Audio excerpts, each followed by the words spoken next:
private lending is having a bit of a moment these days. I think recently. I call it lender fragility.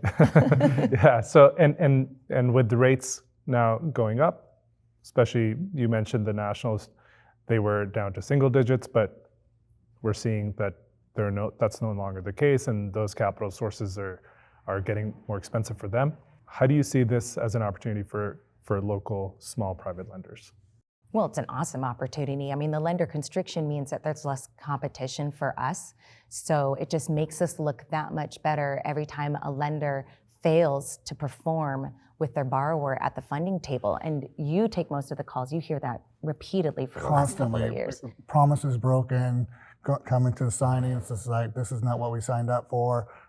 So it's not uncommon, which is too bad because it kind of puts a stain on private money lending. So, by us being more transparent and upfront, people really appreciate that. It's created a real platform for us too, though, because we're having to be the ones out there really educating the borrower and understanding their lender's source of capital and why there's a constraint on that. Because honestly, I don't have any issue with the hard money or the national lenders going out there with single digits and being able to offer something that's really low cost.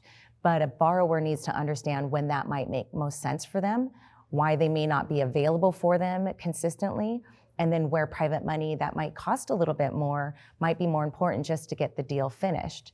And so one of the things that we talked about after the rates started increasing was, do we want to increase our rates? And we did modestly. We really could have pumped it up a whole lot more, but we still wanted to maintain that status of being really reliable, really dependable, easy to work with, and then we have a consistency out there. We're always going to be lending. We're always going to have very similar rates.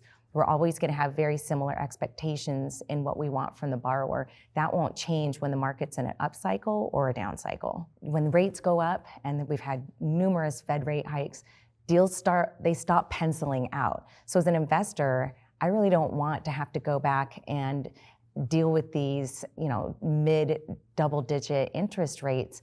If I can make it pencil out at 11, 12%, which a lot of the things that we do are creative and in second lien position, but I mean, the wrong thing to do would be to pump it up even more when profit margins are going down, in our opinion. So we're always looking for that sweet spot of what's fair.